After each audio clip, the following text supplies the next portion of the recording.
Rebonjour à tous. Je ne sais pas si vous voyez nos webcams, mais voilà, on essaie de faire le truc un peu moderne, un peu live. Merci de vous rejoindre à nous pour cette troisième session. Aujourd'hui, ce qu'on va faire, c'est une table ronde. L'idée, c'est de pas avoir SAP, pas avoir 368, mais d'avoir des pairs comme vous qui ont Business Objects et qui vont partager le retour d'expérience sur quatre thèmes différents. Donc, nous intervenons ce matin. Nous avons Frédéric Balissoni, qui est BI Product Manager chez Airbus Hélicoptère, Vincent Guido, chef de projet chez Orange, William Martins, qui est un consultant et aussi expert SAP Business Objects chez Orange, mais un projet différent de celui de Vincent. Francis Daguenet, responsable décisionnel du groupe ERAM. Laurence Fontaine, Product Owner chez ADO. Et dernier et pas le moindre, Nicolas Salares, le Product Owner de la Massif. Je remercie nos six intervenants ce matin à se joindre à nous. Donc, on a quatre thèmes, comme je le disais pour vous.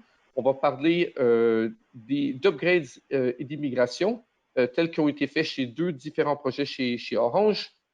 Ensuite, on aura quatre intervenants pour parler de comment ils ont automatisé certains process et comment ils gèrent Business Objects au jour le jour. Le troisième thème, c'est comment passer plutôt d'un mode de développement IT à du développement self-service par les utilisateurs, qui est quand même assez intéressant. Et finalement, comment exploiter la métadonnée que vous avez, qui est conservée à l'intérieur de Business Objects et comment faire du BI on BI, comment vous donner plus d'informations. Donc voilà. Donc le thème numéro 1, par nos deux participants de chez Orange ce matin. Donc, comment ils ont assuré leur montée de version. Bon, on espère à moindre coût, mais surtout sans risque pour les données et les utilisateurs. Donc, William Martins, bonjour. Bonjour. Donc, enchanté d'être avec vous. Très content de t'avoir avec nous ce matin. Écoute, on a discuté, toi et moi, il y a quelques jours. Tu me parlais de ton projet de Business Objects 3.1, qui est quand même maintenant très, très vieux, à la 4.2. Est-ce que tu peux, nous parler un peu de la problématique, de ce qui était important pour vous, puis un peu comment vous avez fait? Alors, on a un projet, oui, effectivement, de migration de plateforme BO 3.1 vers 4.2, avec une autre particularité, c'est qu'en fait, on migre trois plateformes différentes, toutes 3.1, vers une seule et même plateforme 4.2. Donc, effectivement, les enjeux étaient d'identifier ce qui était présent dans chacune des plateformes en termes de rapports, d'utilisateurs, d'instances. Et puis, de pouvoir, à partir de tous les chiffres qu'on pouvait extraire, d'une part dimensionner la nouvelle plateforme, puisque une seule plateforme va en accueillir trois anciennes, et puis savoir définir précisément le périmètre de reprise, donc quel rapport on reprend, lesquels on laisse de côté, et pareil pour les utilisateurs et tous les petits objets qu'on va trouver dans une plateforme BO. Donc, c'est très important pour nous d'avoir une connaissance précise des plateformes et comment elles étaient utilisées. D'accord. Et comment vous avez fait pour choisir le contenu à migrer, le contenu qui n'était pas nécessaire de migrer ou même de tester parce que c'était obsolète ou pas utilisé? Quelles sont les différentes méthodes que vous avez utilisées pour faire ça? Donc là, pour cette phase d'analyse, on a surtout utilisé 360 Eyes qui permet d'auditer très profondément les plateformes. Et on a utilisé des rapports, alors qu'on a remodifié par la suite, mais qui nous permettent de connaître l'usage qui est fait des rapports, donc savoir quand est-ce qu'ils ont été actualisés, par qui, Est-ce qu'il y a des instances, pareil, est-ce qu'elles sont récurrentes ou pas? Où partaient les rapports aussi suite à une planification. Donc on a regardé très précisément les documents, comment ils étaient utilisés sur les 6, 12 et 18 derniers mois pour définir est-ce que il était à reprendre ou pas. D'accord. Donc, Donc avec 371 analyse de la plateforme, de l'existant ou des plateformes plutôt, et oui. afin de vous préparer à migrer de 3.1 à 4.2. Donc, bon, bien sûr, une fois en 4.2, il faut bien s'assurer que tout marche. J'en parlais tout à l'heure dans ma dernière session. Donc, en fait, combien de rapports vous souhaitiez tester? Qu'est-ce qui est important pour vous et comment vous avez fait? Alors sur le premier lot de migration, parce qu'on nous ne sommes qu'au premier lot pour l'instant, on avait 400 rapports à reprendre. Donc on a migré ces rapports avec les outils de Business Object, avec l'Upgrade Management Tool. Et ensuite, on a mis en place, on a utilisé les plateformes de 360, donc une en 3.1 et une en 4.2, pour utiliser l'outil Bind, qui nous a permis d'exécuter nos rapports sur la version 3.2 et puis ensuite sur la version 4.2, et en récupérant les résultats d'exécution de notre plateforme, on a rapatrié ça sur l'autre plateforme et on a pu, via Bind encore, comparer les résultats et déterminer les rapports qui avaient bien été migrés et ceux éventuellement qu'il fallait retoucher suite à la migration. Et sans Bind, vous auriez probablement testé combien de rapports? Alors beaucoup moins, parce que là on a testé les 400. On en aurait testé, je sais pas, au mieux, je pense, la moitié, et ça nous aurait pris sûrement beaucoup plus de temps qu'il ne nous en a fallu pour tout tester. Là, on était à peu près 3 utilisateurs, alors moi à presque temps plein, et puis 2 collègues qui m'ont prêté un petit peu main forte. On a mis, on va dire, une grosse semaine pour tout tester. Je pense que sans Bind, en 15 jours au mieux, on aurait fait un tiers, peut-être la moitié, en faisant vraiment que ça toute la journée, je pense. Oui, ça n'aurait pas été le travail le plus intéressant, je pense, non plus à faire. Ouais, c'est Et clair. puis, juste un peu pour tout le monde qui nous écoute, 3.1 à 4.2, est-ce que ça a bien été en termes de régression? Quel était le pourcentage d'échecs, vous diriez? Il était assez faible finalement. On a dû retoucher, je pense, mis à part les desks sur lesquels il a fallu travailler un petit peu plus, mais on n'avait pas beaucoup. Je pense qu'on a une dizaine de rapports seulement sur lesquels on a dû faire des petites retouches. Donc c'était, OK. je pense, on avait beaucoup de rapports simples, mais très OK. peu de retouches au final. C'est intéressant. C'est quand même une version majeure séparée par, je ne sais pas, je n'ai pas fait le calcul, mais 10 ou 12 ans d'âge, un truc comme ça. Donc, Ouais. c'est intéressant de voir qu'il y avait quand même peu de régression dans votre cas. Bon, moi, j'ai vu certains projets où il y en avait plus, mais peut-être pas nécessairement que les Webby, peut-être plutôt des problèmes d'univers et tout ça, mais quand même, très intéressant. Mais merci, William. Je vais revenir vers toi un peu plus tard, mais Vincent, donc Vincent Guido, tu travailles aussi chez Orange, mais un projet différent de celui de William. Toi aussi, tu viens de compléter une migration de 3.1 à 4.2. Est-ce que tu veux bien nous en parler un peu?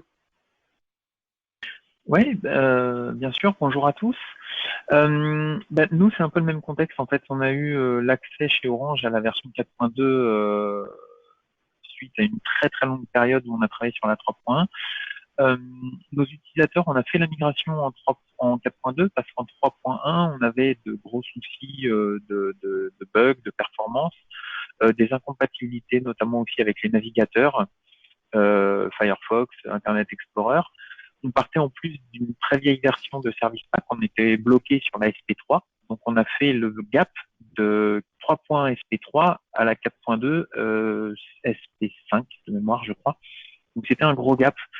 Comme nos utilisateurs avaient rencontré beaucoup de difficultés, il y avait beaucoup de dysfonctionnements. il y avait beaucoup de mécontentement. Donc, parmi nos objectifs, c'était vraiment d'améliorer la perception utilisateur. Et de ce fait, il fallait que la migration vers la nouvelle version puisse garantir que ce qu'on migrait finalement allait fonctionner. Donc, c'est pour ça qu'on avait une attention toute particulière sur les rapports et le fait que lorsqu'on allait les déployer en 4.2 et les exécuter en 4.2, ils puissent s'exécuter vraiment de façon optimale et très performante. Donc pour ça, c'est le projet sur lequel on a travaillé.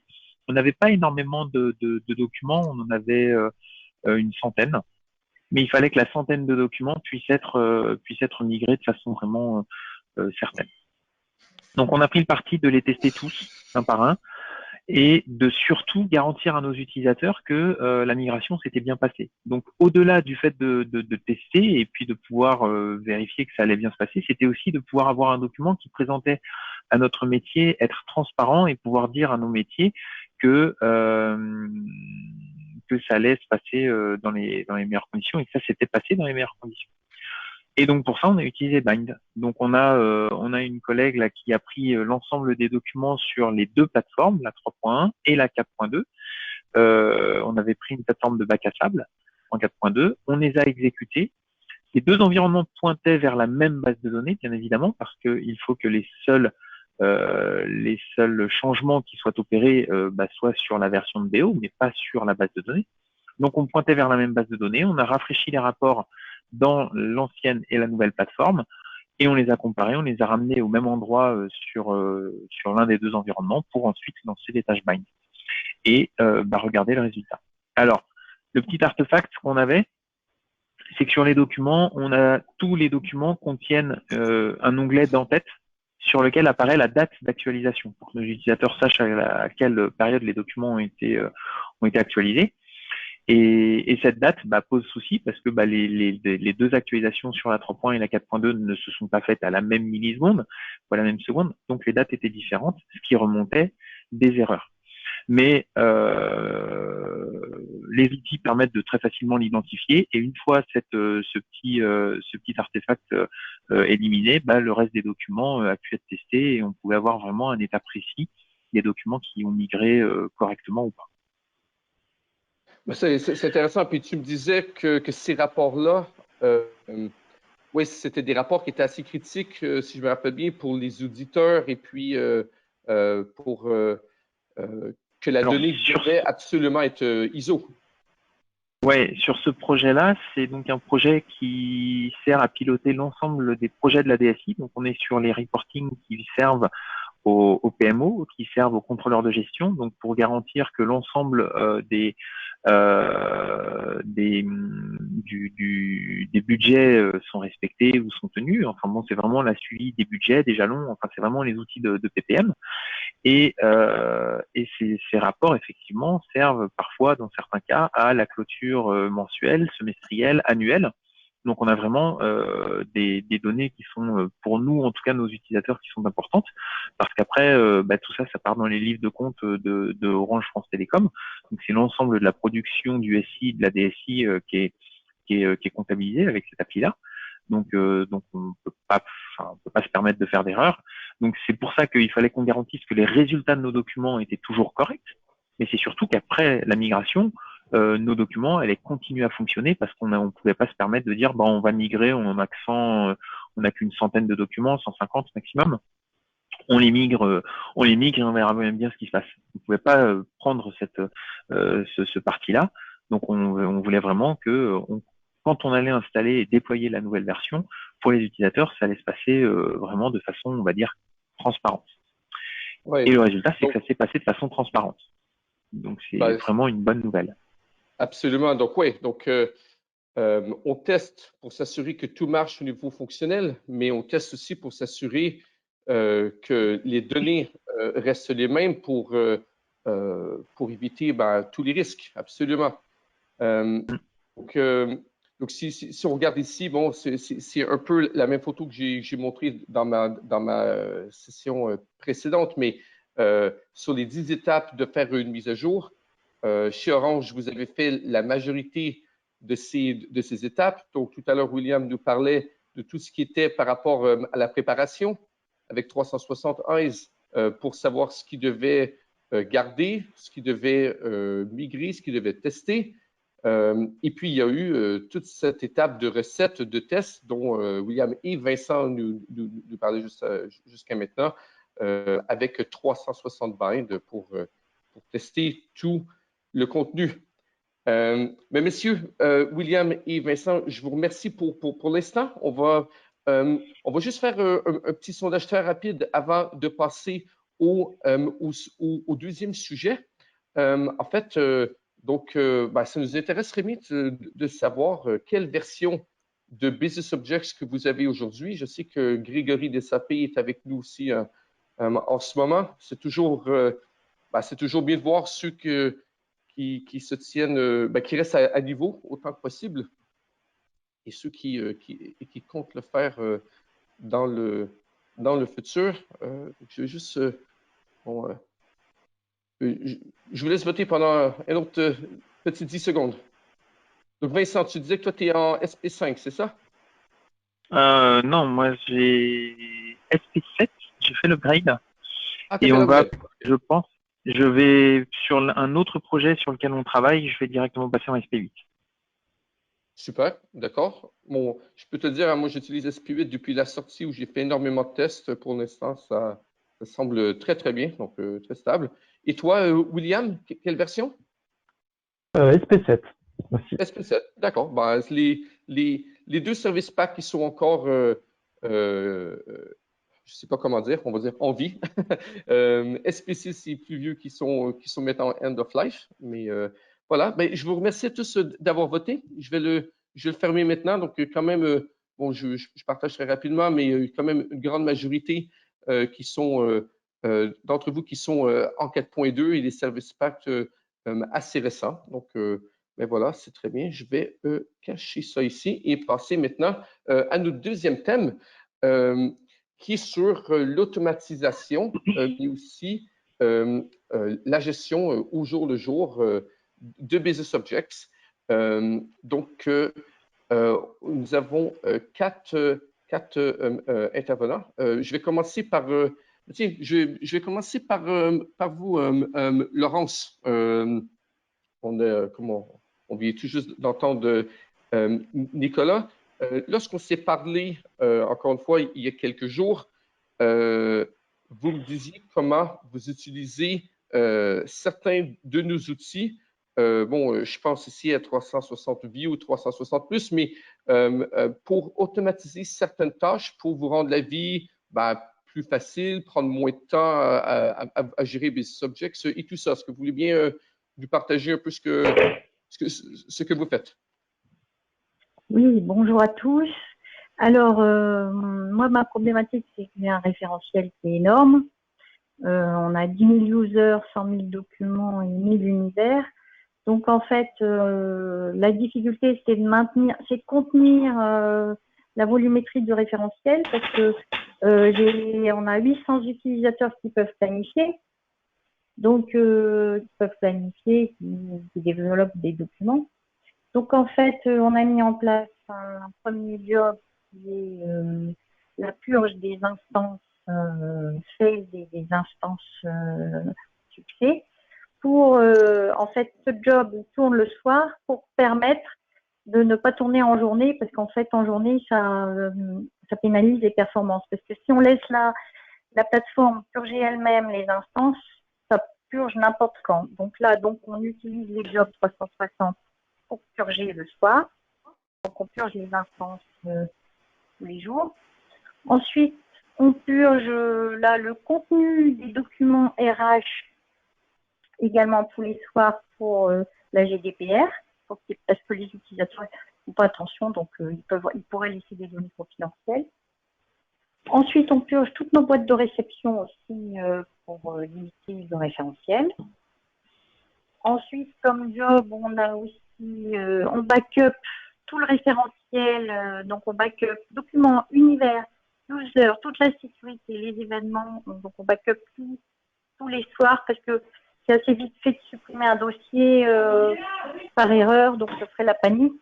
On a quand même 25 BU avec des utilisateurs qui utilisent BO, mais qui ne sont pas tous confirmés. Enfin, bon.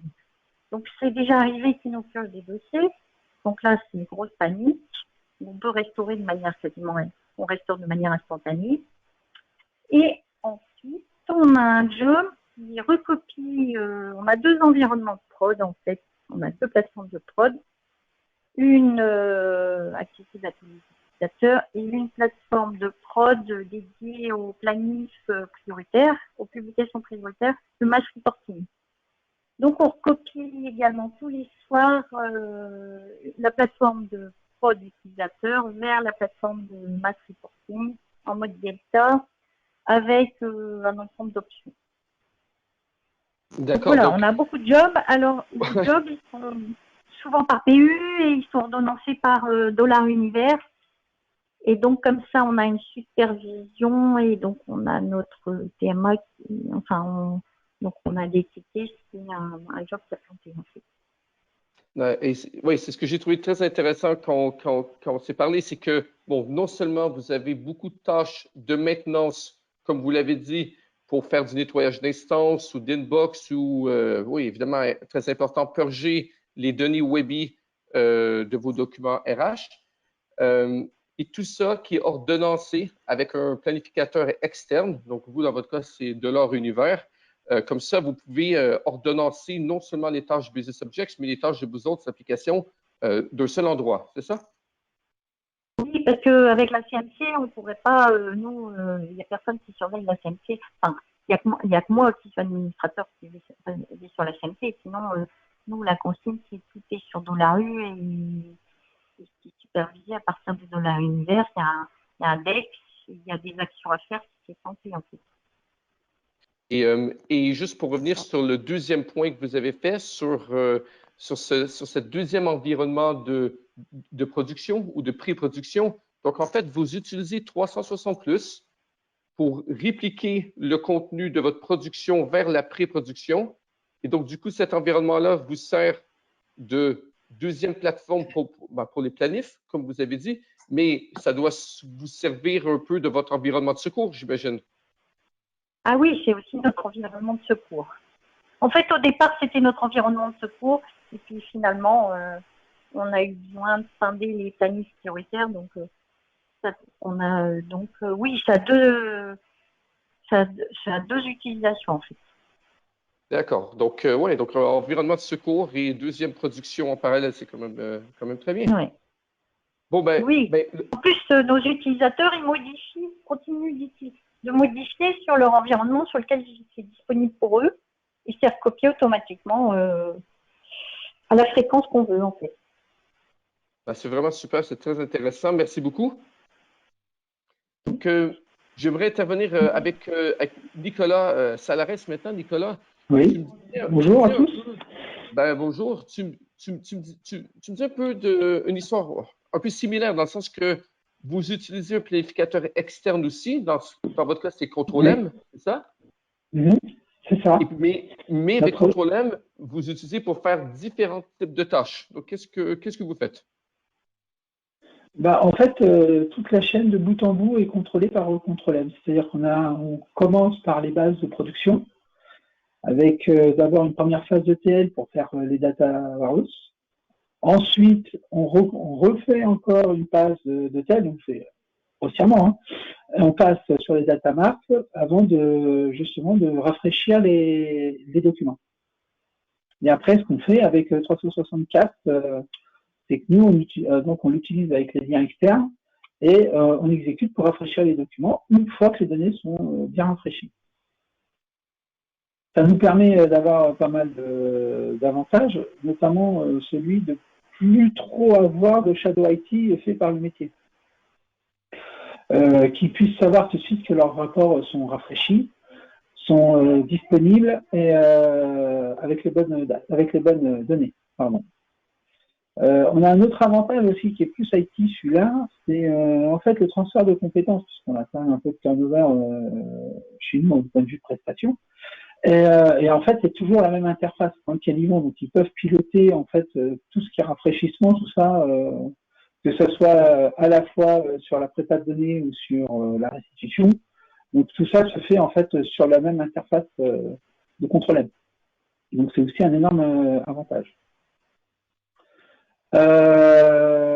Une chose aussi que l'on fait, c'est on met à jour des tables en fait qui permet d'avoir à travers un rapport contrôle BO pardon, de pouvoir voir tout de suite à quelle fraîcheur de données on a. Donc comme ça, les utilisateurs ils ont accès à ce rapport et ils peuvent savoir tout de suite si ça s'est bien exécuté ou pas.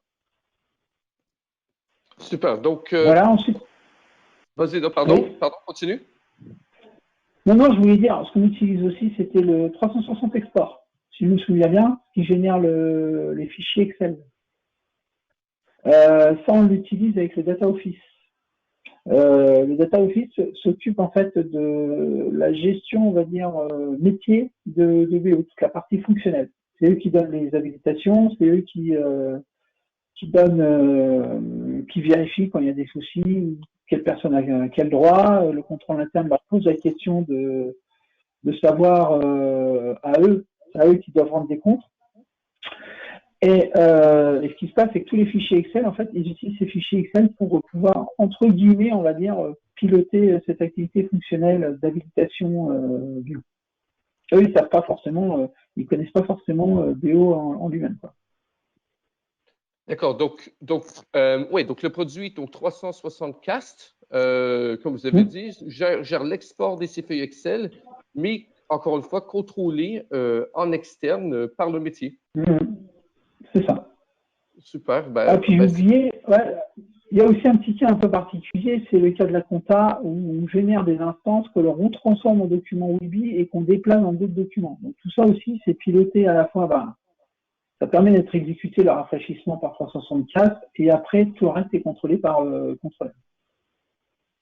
C'est très intéressant. Donc tout ça, c'est des tâches qui seraient soit pas possibles avec BusinessObjects ou qui demanderaient évidemment beaucoup d'investissement en temps, quoi. Oui, tout à fait. Super. Merci, Nicolas. Francis Daguenet. En temps, si je peux juste me permettre, en temps et en compétences autres, c'est-à-dire que tu serais obligé d'utiliser les SDK et de te mettre à développer du Java ou des choses comme ça. Du Java, SDK, compétences, ça, ouais. Et des compétences qu'on n'a pas forcément dans les équipes. Alors, le mouton à 5 pattes, on ne l'a pas beaucoup, non. Soit j'ai des développeurs Java qui viennent et qui apprennent en même temps à ce moment-là ce que c'est BO, ou soit alors on a du BO, mais du coup, ils ne savent pas forcément développer en Java. Donc, voilà. Effectivement, c'est ça. C'est très compliqué d'avoir les deux en même temps. Et c'est un très bon point, Vincent. C'est quelque chose qu'on voit souvent. On rencontre des compagnies où ils ont certaines connaissances pour utiliser le SDK BusinessObjects, ce qui est très bien. C'est ce que nous, on fait aussi avec nos outils 360. Mais le problème, c'est du code qu'il faut supporter. C'est du code que lorsque vous faites une mise à jour BusinessObjects, ce code ne peut plus marcher. Parfois, il faut faire des mises à jour, évidemment. Donc, c'est quand même quelque chose de lourd à maintenir, j'imagine.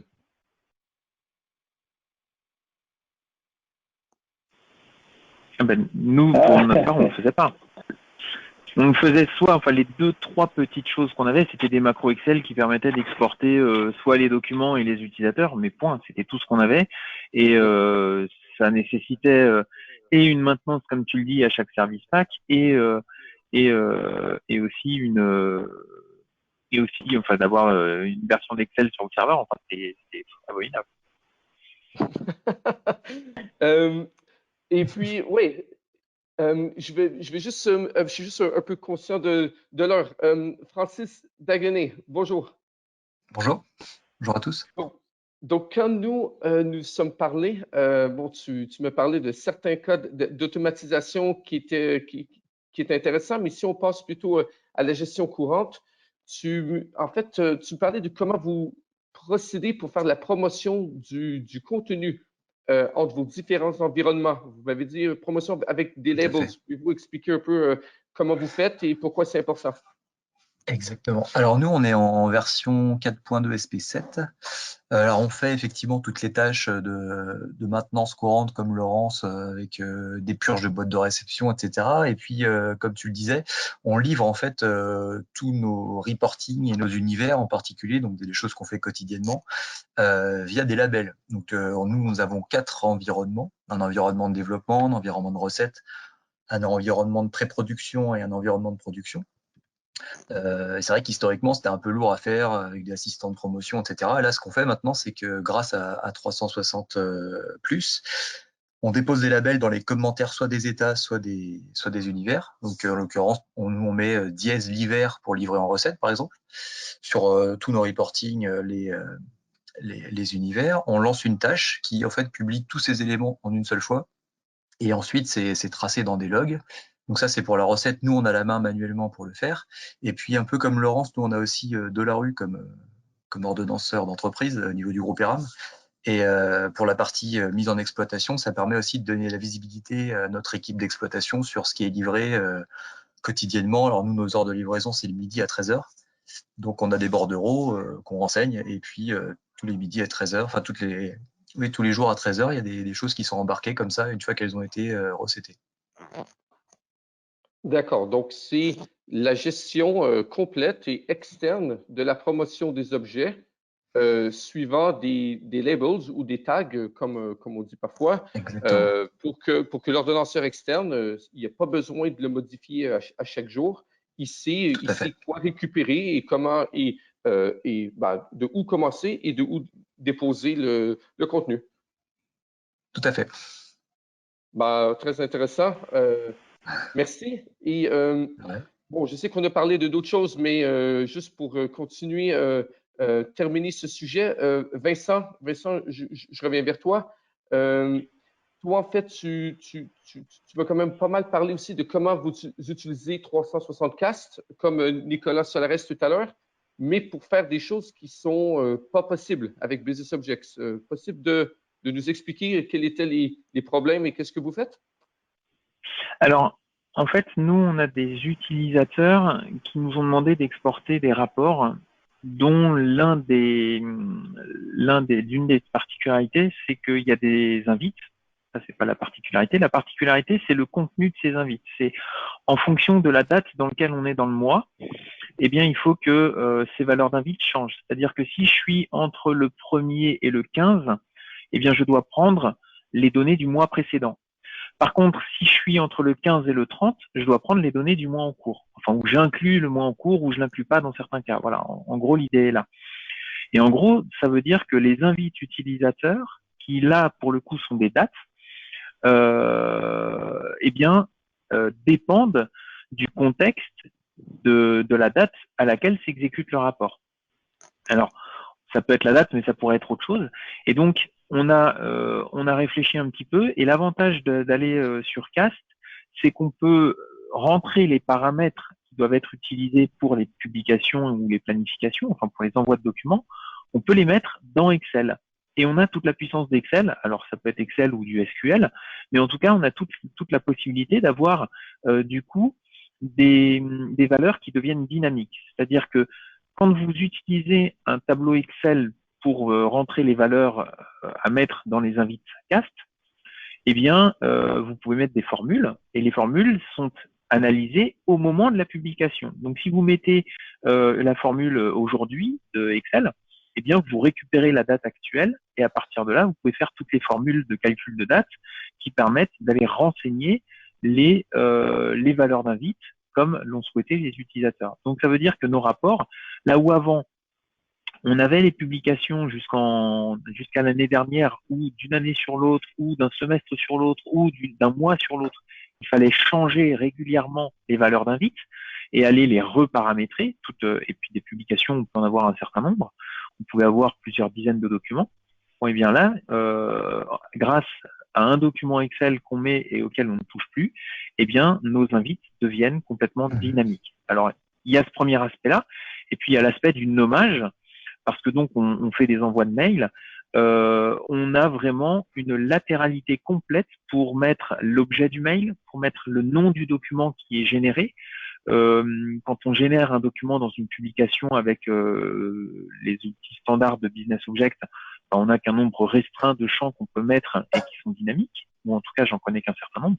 Là, on peut mettre quelque chose qui est complètement paramétrable avec un fichier Excel. Donc on peut faire de la concaténation de chaînes de caractères en mettant la date, le destinataire, son nom, le contenu des invites qui ont été utilisés pour faire le rafraîchissement du document. Donc on peut vraiment composer avec la puissance d'Excel et des paramètres qu'on y met dedans. Ben, merci. Donc ça c'est l'utilisation qu'on a sur Cast et qui est pas la seule, mais notamment le gros point fort qu'on a trouvé nous sur Cast. Ben, merci vous quatre d'avoir partagé certaines des choses que vous faites autour de l'automatisation de la gestion courante. Donc on a entendu certaines tâches de maintenance du contenu, tâches de backup et de promotion, tâches de distribution du contenu par planification, mais planification quand même avancée. Donc, il y en aurait d'autres, mais bon, en une grosse dizaine de minutes, c'est déjà pas mal. Donc, je remercie mes quatre intervenants sur ce thème. Comme tout à l'heure, j'ai juste une petite question que je vais laisser ouverte 30 secondes. Est-ce que c'est un sujet qui vous intéresse? Bon, je vois qu'il y a eu un petit problème avec la création de ce petit sondage. Mais bon, donc, est-ce que les tâches de maintenance, les planifications, et puis peut-être peut-être qu'il y a autre chose. Mais oui, je vois que les planifications des rapports va être un gros sujet, je pense. Avec 3 réponses sur 5. C'est un peu orienté. Hein. Donc, si je peux me permettre, si tu me permets une petite remarque, Patrick, moi ce que j'ai trouvé intéressant dans les outils, c'est pas que on donne une solution globale complète. C'est-à-dire on vous dit pas tiens vous pouvez faire de la promotion. C'est un ensemble de petites briques que vous pouvez coupler les unes avec les autres, plein de petites fonctionnalités que vous pouvez coupler les unes avec les autres et qui vont vous permettre de mettre en place une solution complète. C'est-à-dire que si vous mélangez à la fois du cast pour du rafraîchissement de rapport, que vous remettez ça dans une tâche planifiée de plus pour faire de l'import d'utilisateurs, vous pouvez automatiser complètement votre gestion d'utilisateur grâce à une tâche cast et une tâche plus. Et c'est vraiment ça ce que je trouve intéressant, c'est d'avoir plein de petits modules qui, un peu comme un Lego, vous prenez des petites briques de jaune, de vert, de bleu, vous pouvez soit construire le vaisseau Star Wars, soit le château médiéval de votre enfance, quoi. Ben, Vincent, super ambassadeur 360. Belle métaphore.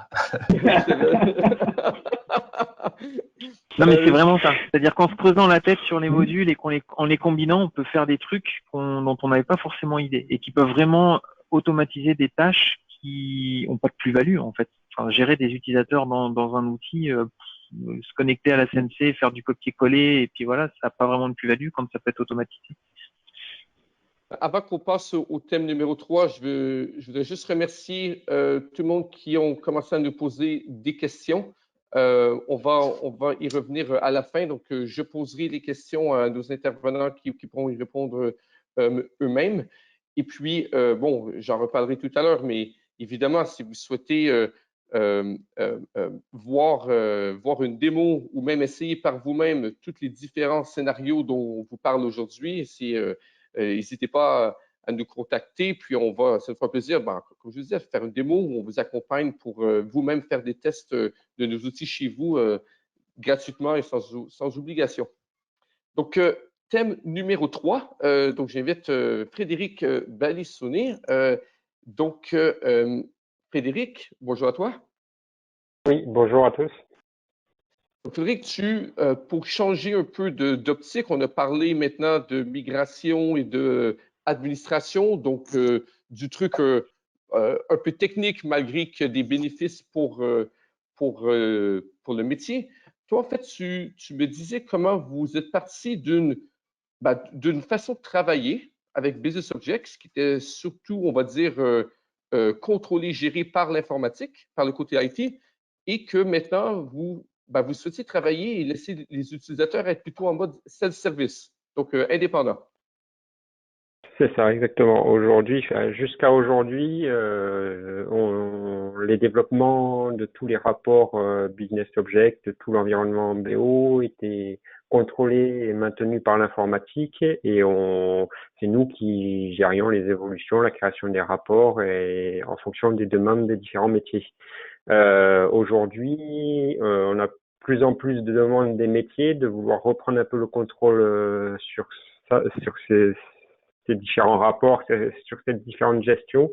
Donc, on est en train de migrer vraiment d'un mode d'utilisation où on leur délivrait tout à un mode où c'est eux qui vont vraiment construire les rapports.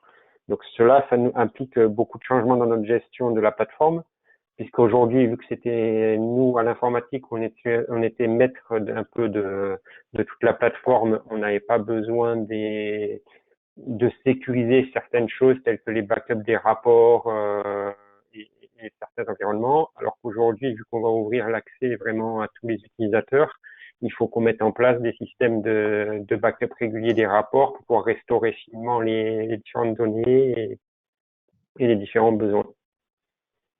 Oui, donc c'est ce que vous disiez. Avoir un Business Objects qui est géré par l'IT, ça n'apporte pas les mêmes soucis de maintenance de la plateforme. Bon, je ne veux pas revenir sur le côté technique ici, mais plutôt pour bien supporter tous ces gens du métier qui maintenant utilisent Business Objects par eux-mêmes à tout moment et faire ce qu'ils veulent. Ça vous a amené certains soucis des soucis différents de support de la plateforme.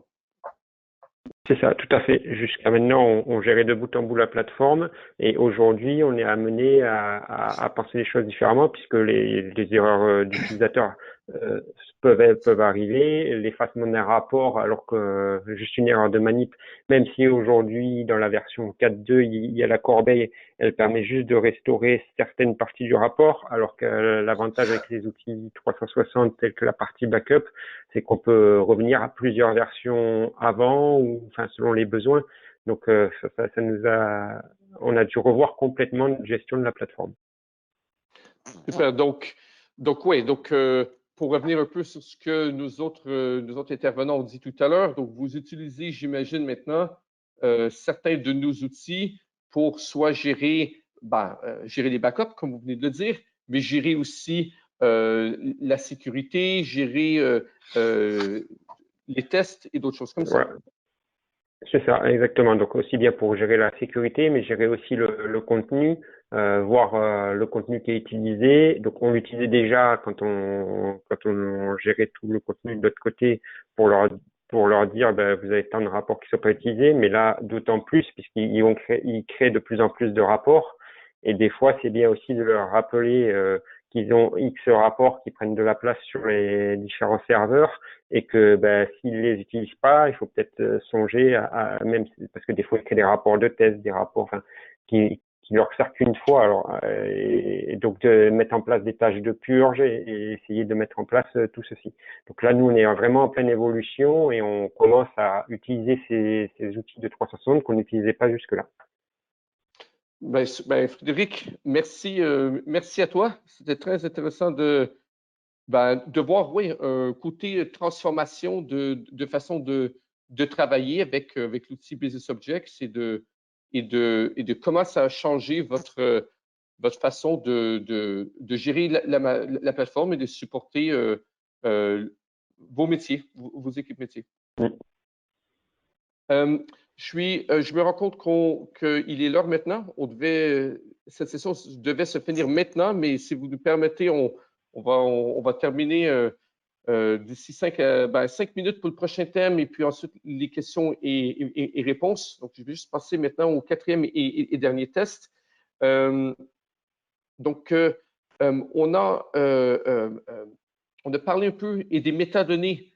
Déjà, Nicolas, tout à l'heure, nous disait comment il génère certains rapports pour savoir comment les choses ont changé par rapport à ses promotions et informer les business units. Mais je voulais rentrer plus dans le détail. Donc, si je reviens vers vous, Laurence, quand on s'est parlé, en fait, à plusieurs, à plusieurs reprises, vous m'avez dit à quel point c'était important pour vous de pouvoir faire une cartographie du référentiel pour vous-même et pour vos BU. Oui, alors surtout actuellement c'est la partie planif. On a beaucoup de planifs utilisateurs et par moment ils n'utilisent pas toujours bien les planifs, donc ils en ont en doublon. Ils ne se rendent pas compte, ils n'ont pas la visu, ils n'ont pas la console d'administration, ils n'ont pas la visu qui tourne. Donc ce que je fais, c'est on a des jobs on a des publications qui tournent régulièrement et on envoie par mail aux utilisateurs la liste de leur planif en fait. Alors la liste de leur planif avec donc le détail. Donc là c'est Eyes qui nous permet de faire ça puisqu'en fait on peut donner le dossier, le document, les invités utilisés, la destination. Ça permet de détecter les doublons et vu qu'on merge avec l'audit, voir ce qui tourne, ce qui tourne pas, ce qui plante. Et on fournit également le coût de la planif, c'est-à-dire la CPU qui est utilisée, un coût, comme ça ils ont l'info de savoir s'ils font tourner tous les jours, ben, ça coûte cher au niveau base de données. Donc voilà, une fois par mois, on fournit on cartographie les planifs, en fait, et on fournit de l'info pour qu'ils aient une visu et pour qu'ils puissent supprimer ce qu'ils ont besoin de supprimer. D'accord. Donc, vous utilisez 360 Eyes, qui est notre outil de BI on BI, donc extraction de métadonnées Business Objects, mais en fait, cette métadonnée, elle est représentée à travers de rapports Webby dans Business Objects, donc Business Objects sur Business Objects, et vous utilisez ça pour informer les BU sur leur planification, mais aussi sur les coûts en termes de refacturation interne par rapport à leur utilisation de la plateforme. Oui, c'est ça. C'est très intéressant. Et puis, je vais terminer avec Francis. Francis, toi aussi, tu as utilisé 360 Eyes pour prendre des décisions par rapport à votre environnement Business Objects, mais vous, c'était un peu différent. Vous, en fait, c'était pour passer d'un outil BI à un autre. Oui, alors c'est vrai qu'on avait parlé d'un projet en particulier en 2019 sur la force de vente de l'une de nos enseignes Gémeaux qui était équipée avec un autre outil du marché que BO, ClickView. Et les magasins, on leur poussait des reporting PDF à partir de BO. Et en fait, on a décidé de rationaliser tout ça et d'abandonner ClickView. Donc, on leur a exposé ce qui existait sur la plateforme BI4, ce qui pouvait être utilisé grâce à 360 Eyes. Donc, déjà, une première fois, on a utilisé Eyes pour ça.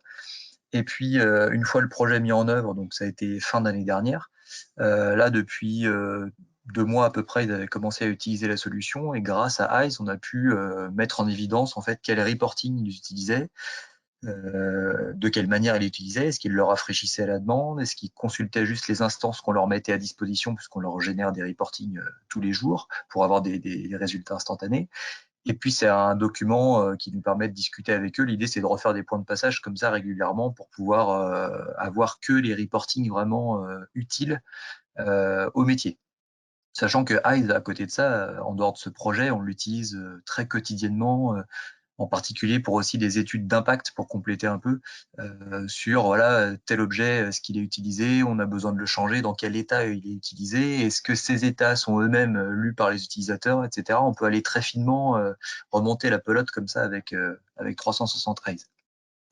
Donc 360 Eyes pour déterminer l'adoption de ces anciens utilisateurs cliquent vers Business Objects, s'assurer que ce projet a eu du succès, qu'ils utilisent bien Business Objects, j'imagine. C'est ça, exactement.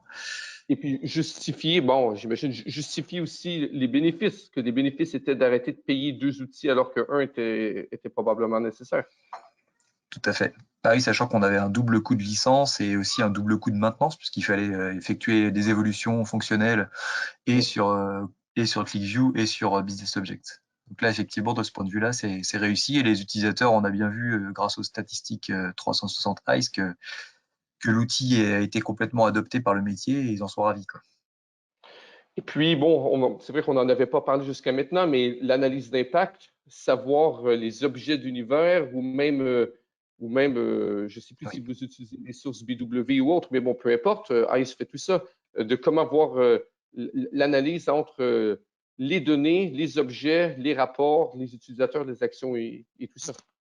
Tout à fait. Et vu le nombre d'états, parce qu'en fait, nous, on a beaucoup de créateurs, et c'est vrai qu'ils sont parfois un peu perdus, ils ont besoin d'aide, je pense aussi, pour faire un peu le ménage dans ce qu'ils utilisent. Et donc, grâce à 360 Eyes, alors, ils ont des documents qu'on leur met à disposition de façon institutionnelle, on va dire quotidienne, où là, ils voient quels sont les reportings les plus utilisés, le nombre d'utilisateurs, le type d'utilisation, si c'est du rafraîchissement à la demande, si c'est de la consultation d'instance, etc. Et après, ponctuellement, sur des projets ou sur des demandes, on peut effectivement utiliser ICE pour aller plus dans le détail ou sur une demande ad hoc, aller précisément regarder si tel objet ou telle règle de gestion est utilisée dans quel univers. On peut vraiment aller très loin, quoi. Merci encore hein, à vous deux de nous avoir partagé comment vous travaillez avec Business Objects, bon, puis aussi 360 en même temps, ça nous arrange. Donc, j'ai un petit sondage avant qu'on passe aux questions et réponses. Vous venez d'entendre quelques scénarios d'utilisation du BI en BI, donc soit l'adoption utilisateur, où on parlait gestion des coûts, avec Laurence, on parlait de rétrofacturation aussi. Bon, est-ce que c'est un sujet que vous avez besoin ou un sujet qui vous intéresse, tout simplement? Et peut-être qu'il y a d'autres cas qui. Donc, n'hésitez pas à écrire, cliquez autre, mais ça serait bien de nous écrire peut-être soit dans les questions dans le chat, quel autre cas d'utilisation vous intéresserait. Donc, bon, 8 minutes en retard, c'est bien. On va passer aux questions. Je remercie, il y a quand même presque 100 personnes encore en ligne maintenant. Je vous remercie de rester avec nous dans votre heure du déjeuner. Mais bon, vous travaillez de la maison maintenant, c'est sûrement plus simple.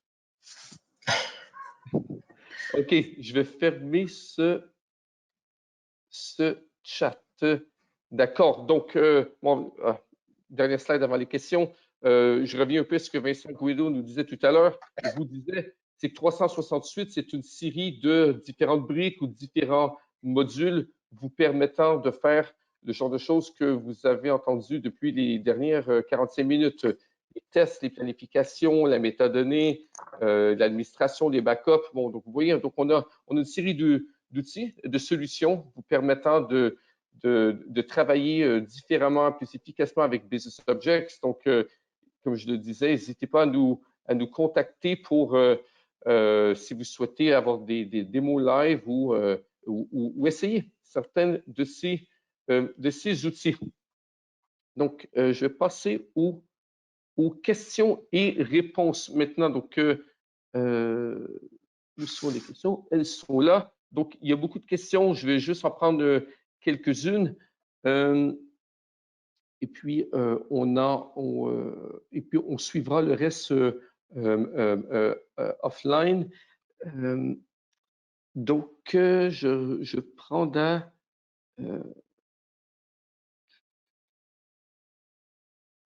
je suis désolé, hein, il y a beaucoup de questions, comme je disais. Bon, une des questions, je sais qu'il y a différentes plateformes. Quelqu'un nous demande, est-ce que 360 s'installe sur Windows et ou Linux? Bon, moi, je peux vous répondre, c'est sur les deux, Windows ou Linux.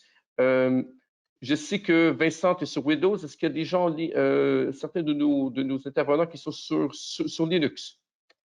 Moi, je suis en Linux, moi. Et 360. d'accord. Donc, ben voilà, vous avez la preuve que ça marche. Comme 360, en fait, Red Hat 6 et Red Hat 7. Comme 360, c'est des outils Java. En fait, c'est le même code pour nous, hein, Windows ou Linux. Donc, voilà. Question intéressante pour nos intervenants, bon, ou n'importe qui, hein, mais surtout sur la métadonnée. Quelqu'un nous demande comment est-ce que 360 peut nous aider pour le self-service et catalogue. Je sais pas si peut-être. Oui, vas-y. Non. Ouais, donc William de chez Orange, donc on a, nous, via 360 Eyes, on a mis en place, alors on l'a fait pour notre ancienne plateforme pour l'instant, avec la nouvelle n'est pas encore en prod, mais on a les utilisateurs en disposition un document qui leur permet de savoir tous les rapports qui existent dans la plateforme. On a une partie spéciale récurrente, donc ils ont toute la documentation de ces rapports, donc ils savent quel rapport, où est-ce qu'il se trouve, avec quel univers il est fait, quels objets il comporte, les indices, etc., etc. Donc mes collègues faisaient ça à la main avant. Ils avaient un beau fichier Excel qu'ils devaient retoucher très régulièrement et puis en pensant à tout ce qui avait été modifié. Et là aujourd'hui, on a un rapport AS, on clique sur le bouton et le document sort tout beau, tout propre et à jour. Et ça prend les quelques secondes que prennent le rafraîchissement du rapport. J'ai une petite question là-dessus. C'est pour une population restreinte quand même. Le rapport 360 Eyes. J'ai pas entendu la question de population quoi? Ah, pardon, c'est pour une population restreinte.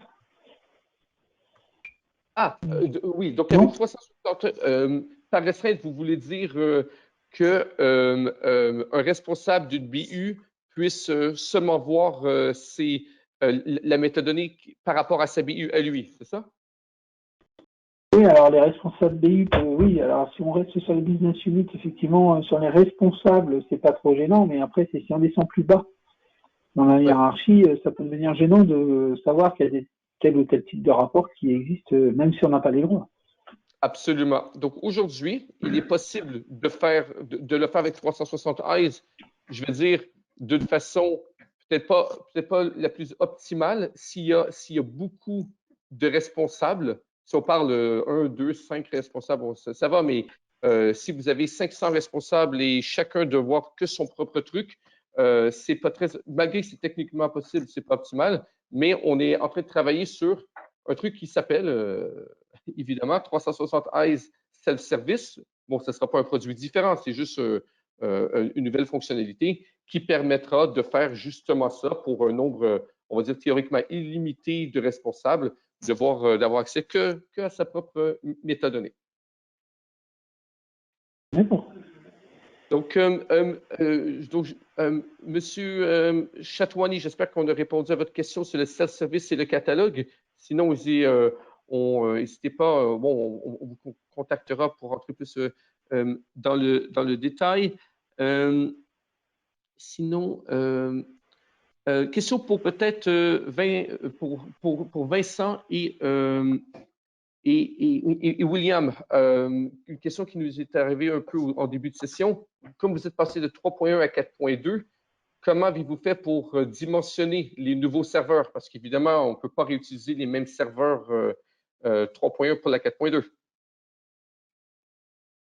Non, alors, nous, on a un projet qui a voulu le faire, de réinstaller la 4.2 et la 3.1. Alors, même si techniquement, ça devrait être possible, moi, c'est une solution que je préconise pas, enfin, de faire héberger 2 BO sur la même machine, déjà parce qu'en termes de ressources, il faut de la mémoire de façon très conséquente. Et en général, sur des serveurs 3.1, c'était des anciennes machines, je pense. Donc, il faut beaucoup de mémoire déjà pour faire tourner la 4.2 dans sa version minimale. Donc, déjà, vous allez être limité. Alors après, on peut éteindre l'une, allumer l'autre, mais bon, c'est pas très pratique. Donc déjà, la première chose, c'est d'avoir une infra que je préconiserais, moi, plutôt dédiée. Bon, c'est mon point de vue. Peut-être que d'autres le partageraient pas. Et ensuite, nous, on l'a fait un peu en se disant que on était sur une seule machine, on n'a pas des gros volumes. On était sur une machine pour l'un des projets, on va passer à 2. On est passé à 2 sur le cluster. On l'a fait un peu de façon, je vais pas dire au doigt levé, mais presque, au doigt mouillé. On s'est dit que en mettant les minimums requis, moi je pense que c'est surtout en termes de mémoire, de RAM qu'il faut regarder.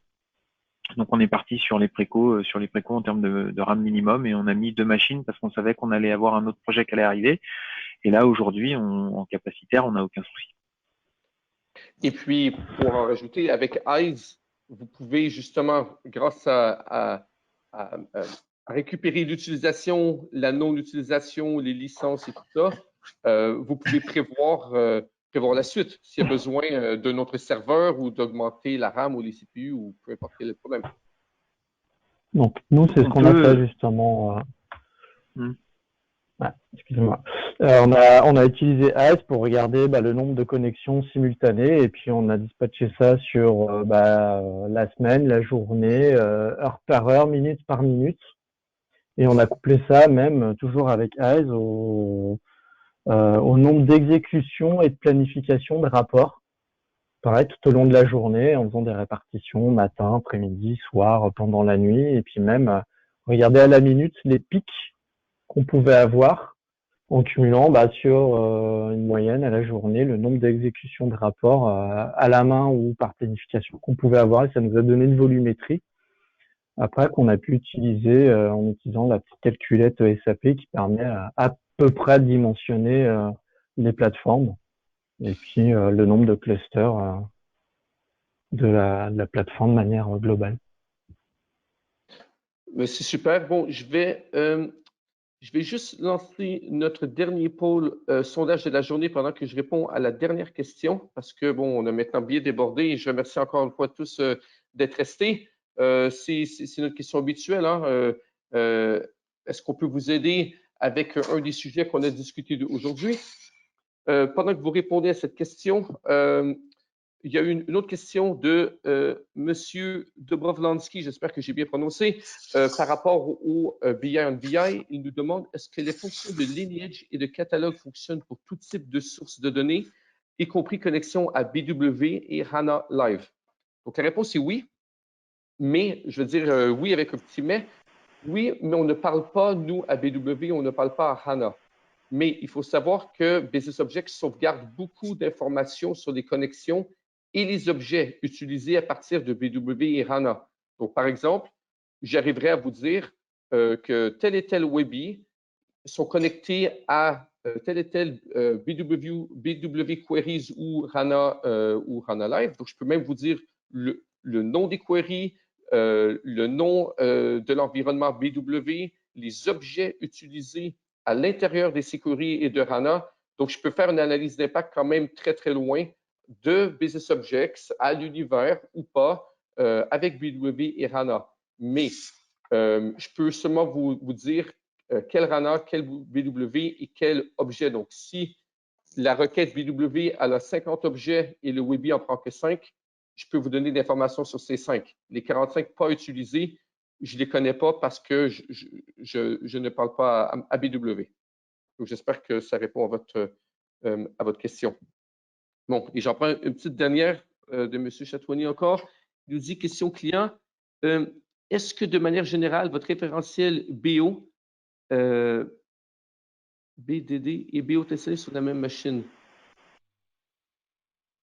Ah, OK. La question pour nos intervenants, est-ce que votre référentiel Business Objects est installé sur le même serveur que Business Objects ou vous avez un serveur différent pour héberger votre Oracle ou SQL ou peu importe qui est le référentiel Business Objects?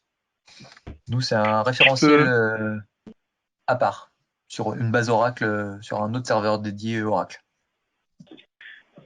Oui, nous, on a pris aussi, enfin, nous, de notre côté, c'est Vincent de chez Orange. Moi, je préconise aux projets qui me sollicitent, parce que j'ai pas mal de projets dans la maison qui me sollicitent. Ce que je leur préconise, c'est de partir sur le même, si bien sûr c'est dans la PAM, de partir sur le même SGBD. Pourquoi? D'abord parce qu'en général, quand vous êtes sur des SGBD de production, vous avez la performance qui va avec.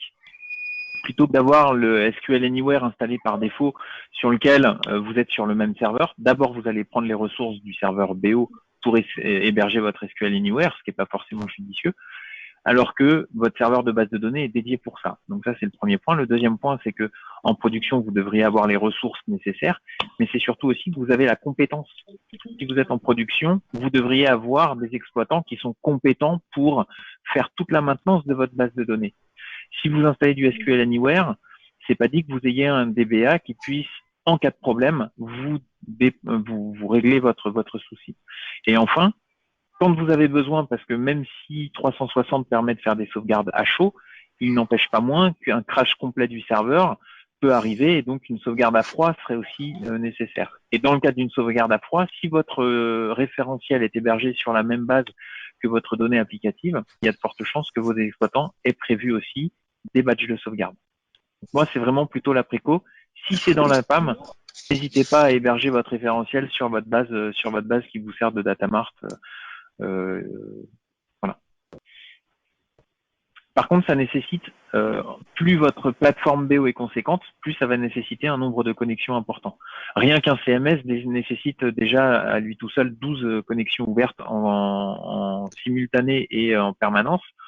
Donc voilà, il faut quand même avoir de la ressource sous le coude, mais néanmoins, pour toutes les raisons d'exploitation et de maintenance, moi je le préconiserais. Mais Vincent, merci pour cette réponse. Ah, non, pardon, allez-y. Non, j'allais dire ça mieux, c'est ce que j'allais dire. Donc voilà. Non, mais c'est une réponse parfaite et je l'ai même écrit dans le chat aussi pour tous parce que oui, Vincent, c'est dans le détail parfait. Mes recommandations de plus de 15 ans de consulting Business Objects, je n'aurais pas dit mieux. C'est super. Mais je voudrais juste en profiter pour remercier mes 6 intervenants ce matin. C'était une première pour nous de faire une table ronde comme ça. J'espère que pour vous tous en ligne et les intervenants, que ça s'est bien passé. Vous avez trouvé que c'était productif et intéressant. Moi, de mon côté, j'ai bien aimé l'expérience. J'espère refaire.